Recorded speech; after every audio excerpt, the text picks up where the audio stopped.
شروع اللہ کا نام لے کر جو بڑا مہربان نہایت رحم والا ہے۔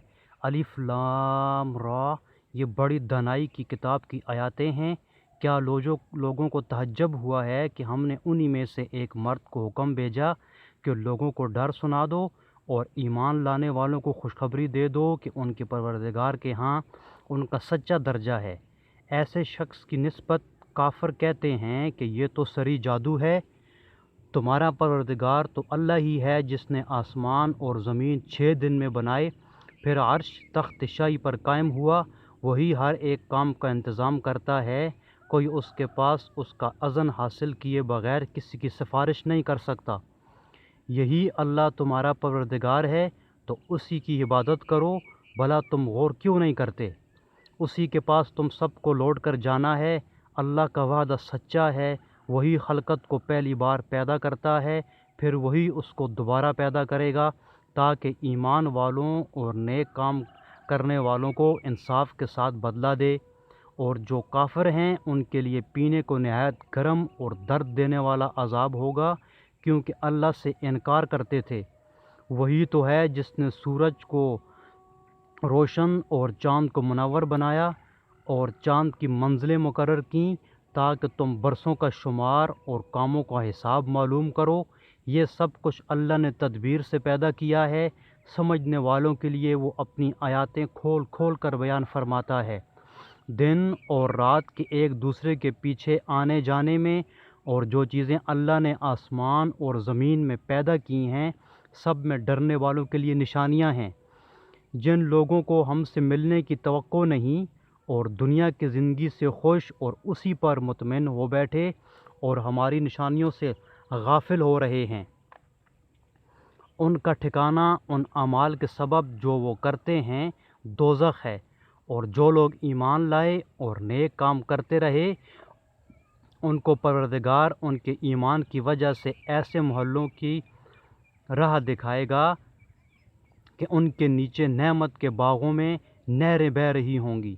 جب وہ ان میں ان کی نعمتوں کو دیکھیں گے تو بے ساختہ کہیں گے سبحان اللہ، اور آپس میں ان کی دعا السلام علیکم ہوگی، اور ان کا آخری قول یہ ہوگا کہ اللہ رب العالمین کی حمد اور اس کا شکر ہے۔ اور اگر اللہ لوگوں کی برائی میں جلدی کرتا جس طرح وہ طلب خیر میں جلدی کرتے ہیں تو ان کی عمر کی میعاد پوری ہو چکی ہوتی۔ سو جن لوگوں کو ہم سے ملنے کی توقع نہیں انہیں ہم چھوڑے رکھتے ہیں کہ اپنی سرکشی میں بہکتے رہیں، اور جب انسان کو تکلیف پہنچتی ہے تو لیٹا اور بیٹھا اور کھڑا ہر حال میں ہمیں پکارتا ہے، پھر جب ہم اس تکلیف کو اس سے دور کر دیتے ہیں تو بے لحاظ ہو جاتا اور اس طرح گزر جاتا ہے گویا کسی تکلیف پہنچنے پر ہمیں کبھی پکارا ہی نہ تھا۔ اسی طرح حد سے نکل جانے والوں کو ان کے اعمال آراستہ کر کے دکھائے گئے ہیں، اور تم سے پہلے ہم کئی امتوں کو جب انہوں نے ظلم اختیار کیا ہلاک کر چکے ہیں، اور ان کے پاس ان کے پیغمبر کھلی نشانیاں لے کر آئے مگر وہ ایسے نہ تھے کہ ایمان لاتے۔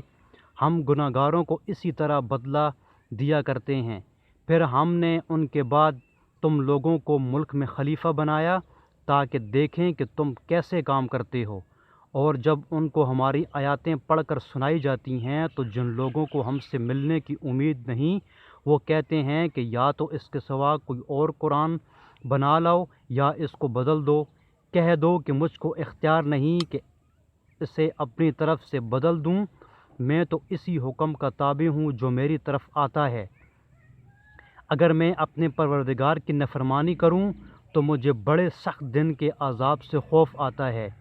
یہ بھی کہہ دو کہ اگر اللہ چاہتا تو نہ تو میں ہی یہ کتاب تم کو پڑھ کر سناتا اور نہ وہی تمہیں اس سے واقف کرتا۔ اس سے پہلے تم میں ایک عمر رہا ہوں اور کبھی ایک کلمہ بھی اس طرح کا نہیں کہا، بھلا تم سمجھتے نہیں؟ تو اس سے بڑھ کر ظالم کون ہوگا جو اللہ پر جھوٹ افطرا کرے اور اس کی آیاتوں کو جھٹلائے؟ بے شک گناہ گار فلاح نہیں پائیں گے۔